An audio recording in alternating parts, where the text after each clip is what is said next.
And the latest with the war in Ukraine. The Ukrainian President Volodymyr Zelenskyy is in Mykolaiv today, where he met with Danish Prime Minister Mette Frederiksen.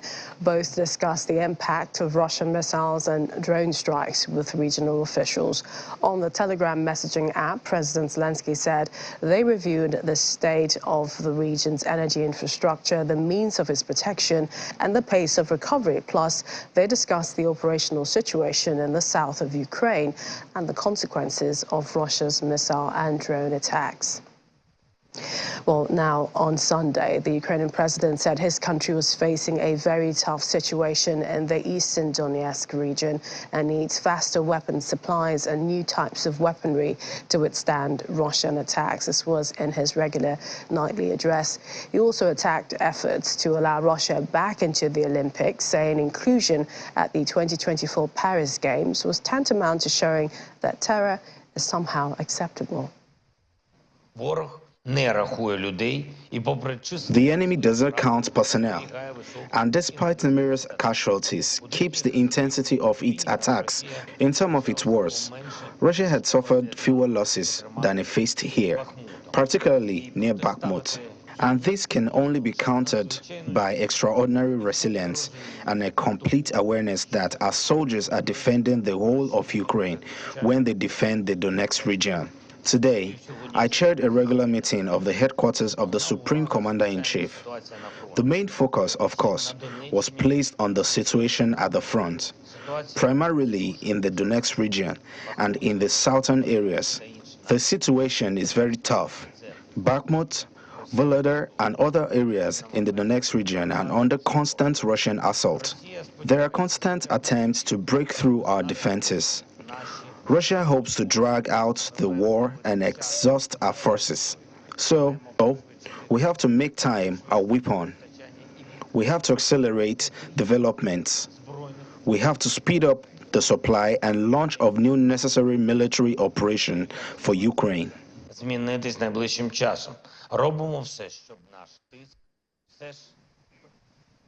Well, the Kremlin, on the other hand, says further supplies of Western weaponry to Ukraine would only lead to further escalation of the conflict there. Kremlin spokesman Dmitry Peskov said at a press conference that NATO member countries were becoming more involved in the conflict, but that their provision of arms to Ukraine will not change the course of the conflict. Last week, Germany and the United States announced they would supply main battle tanks to Ukraine for the first time, pledging unambiguously offensive weapons to help it resist Russian forces.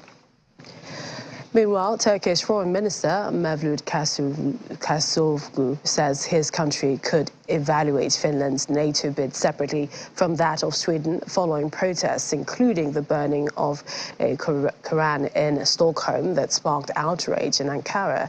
Sweden and Finland applied last year to join NATO following Russia's invasion of Ukraine, but they still need all member countries to approve. Nearly all NATO countries have approved, except for Turkey and Hungary. The Turkish President Recep Erdogan has thrust the debate over the NATO expansion into a campaign ahead of Turkey's tight presidential and parliamentary elections in May. He is rallying supporters. In another development, NATO Secretary-General Jens Stoltenberg today urged South Korea to increase its military support to Ukraine as other countries have changed their policy of not providing weapons to countries in conflict following Russia's invasion. Seoul was Mr. Stoltenberg's first stop on a trip that also includes Japan. It is aimed at strengthening ties with Western allies in Asia in the face of the war in Ukraine and rising competition with China. He was making his remarks at the Che Institute for Advanced Studies in Seoul, where he also thanked South Korea for its non-lethal aid to Ukraine, but urged it to do more. We are, of course, concerned about the reckless missile tests and the nuclear programs of North Korea, and the war in Ukraine has also ramifications for your region. And we also know that North Korea is providing military support to the Russian war efforts with rockets and missiles, and this just highlights how we are interconnected. We strongly believe that we can do more together in areas like cyber, like technology, and also when it comes to arms control and non-proliferation.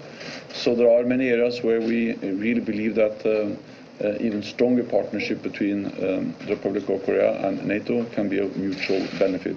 Given today's unprecedented global challenges, we believe that solidarity among countries that share values of freedom, democracy, and rule of law is more important than ever.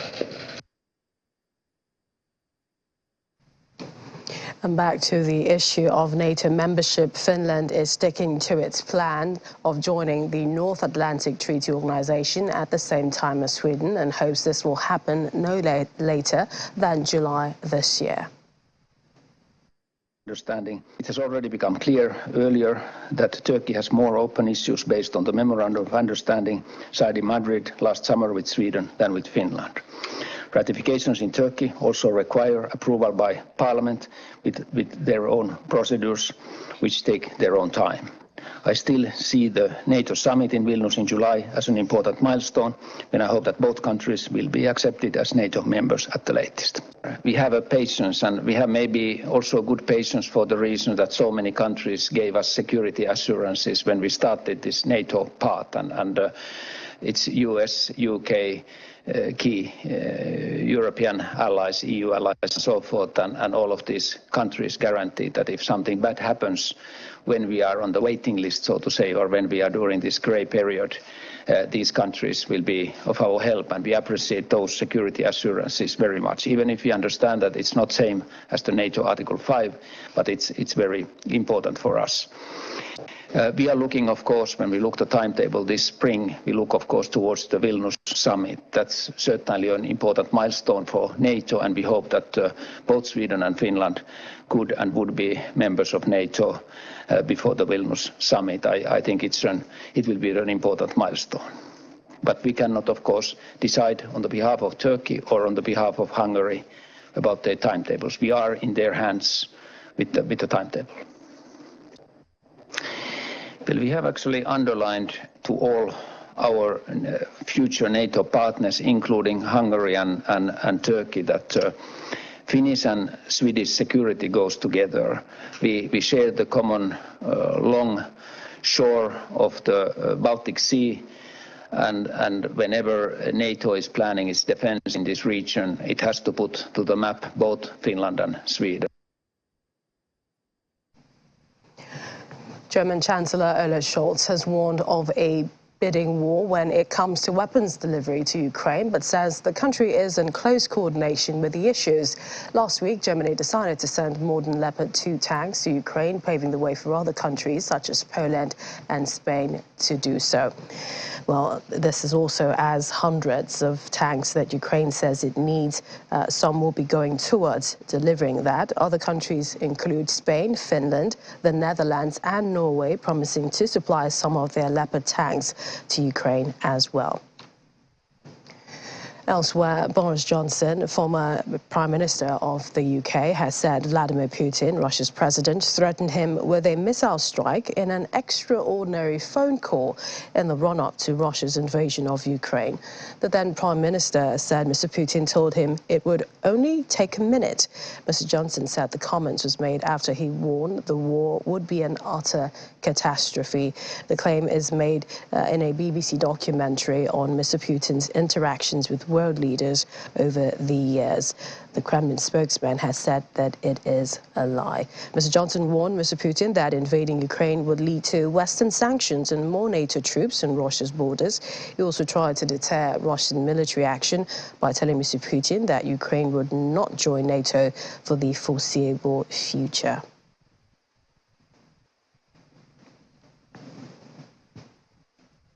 Our London correspondent Juliana Layenka joins me now for more on this. Hi, Juliana. Good to see you this year. Talk to us. Why is this coming out now? Good afternoon, Millicent. Well, we know that Boris Johnson, the former British Prime Minister, is, a master of seizing the spotlight. And that's exactly what he has done, whether or not he wanted to do that or not, or be made clear in this pretty extraordinary BBC documentary, which will air this evening, called Putin versus the West, kind of looking back at the past year, because, of course, it's been almost a year since the illegal invasion of Ukraine. And, of course, at that time, this time last year, Boris Johnson was the Prime Minister of Britain. And I think he kind of put himself as being the most outspoken leader supporting Volodymyr Zelenskyy and the Ukrainian fight. And he's gone into pretty much full detail of the run-up to the war. And it's this phone conversation that has captured the attention of the press and, of course, the Kremlin, where he says in a very lengthy discussion with Vladimir Putin, he was threatened. He was threatened with a missile attack. I don't have the exact transcript with me, Millicent, but he says that Vladimir Putin said he doesn't want to hurt Boris Johnson, but it wouldn't take a minute for a missile to kill him. Now, got to be careful, because, of course, we know when things are extracted, you don't get the full context.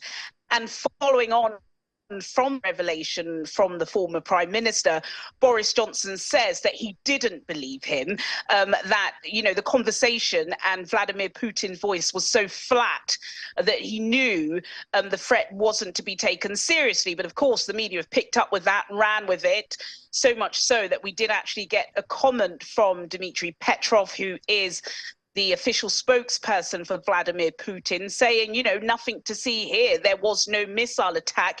It must be a lie. And again, following up, because it's all about context, Peskov did say that perhaps Boris Johnson had misinterpreted what Vladimir Putin had said. So it is, whether or not it was taken out of context, whether or not a leader of a G7 nation, a staunch member of NATO, was threatened, it's pretty serious. And I think it just goes to show that as we are getting to a year of the war, and, the defense by Russia is ramping up, that it is pretty serious. And, history does tell us details about instances such as this, but something so serious coming so soon is definitely given NATO members cause for concern, shall we say. This is really very interesting, because the Kremlin is saying that it really is a lie. Many wonder, what those in the UK think about this, the comments from the former Prime Minister, and what he hopes to achieve if this will put pressure on Russia. But then I'm wondering, during the time of the former Prime Minister, what were some of the things that they did for Ukraine when the war started, February 24, just right after that? Well, we know that Boris Johnson, as I said, has been, I think, possibly, arguably, the most outspoken, the most powerful supporter of Volodymyr Zelenskyy. He has been made a Ukrainian citizen.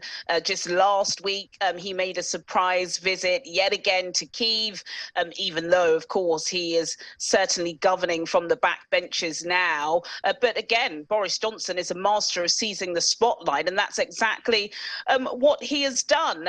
How do the British public take it? I think the British public certainly believe what Boris Johnson has to say. Unfortunately, Millicent, if you look back over the past 12 months, we've been listening to so many different statements from the Kremlin, from official spokespeople, including from Sergei Lavrov, the foreign minister, and they've just not added up.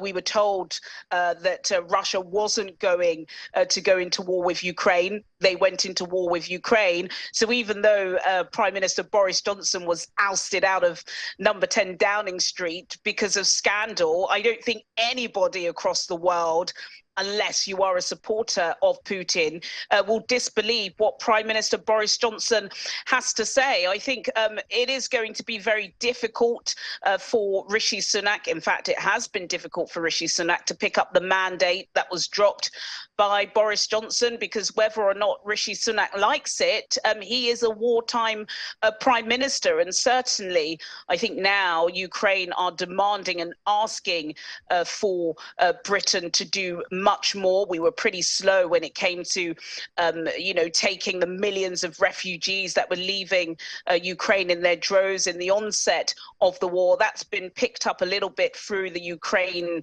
Homes for Ukraine scheme, which has kind of flatlined a little bit in this country. But certainly we've been providing billions of pounds worth of aid, ammunition. We were the first country in the world to send those tanks, which I believe the US and Germany follow suit. But we did have some developing news which broke this weekend, a private conversation between a US general and the Defense Secretary here, Ben Wallace, basically saying that Britain is no longer considered a tier 1 army, and that we would have to ramp it up if we were to take on some of the threats that have been put to NATO by Russian President Vladimir Putin. That was a bit of an embarrassment. It was a Sky News exclusive story this morning that's been brought out. So there is so much more that needs to be done, bearing in mind that, of course, we are going through our own domestic issues here. Inflation is skyrocketing high, 500,000 people